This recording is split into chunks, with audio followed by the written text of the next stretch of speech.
when I realized there's so many people out there who really need to have a lighter heart, need to be able to release the burdens that they've been holding on to most of their lives. They need to be able to let go of all that guilt, let go of the shame, let go of all that baggage and luggage, all the things that they've been through.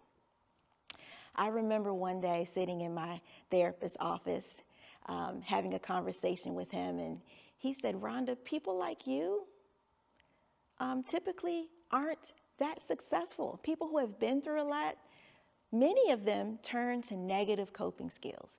They look for ways, such as maybe bad relationships. They might turn to drugs, they might turn to smoking or drinking in excess, right?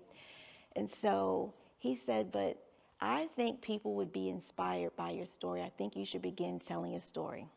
Shortly after that, I get a call from the then executive director of the National Alliance on Mental Illness. And she said, hey, we're having an open forum. We're going to invite the community. We're going to invite elected officials, and we would like for you to share what it's been like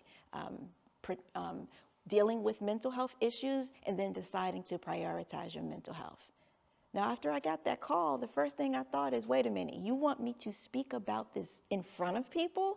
Now, up until that point, I had only told my therapist behind closed doors, nothing out in person. Haven't been out in front of people sharing my story, but I decided to do it. So I stepped on that stage, teeth chattering, knees knocking, and I told the story of what I had gone through. Told the story of living with the depression and the anxiety, post-traumatic stress, childhood trauma, all of the things that I had experienced.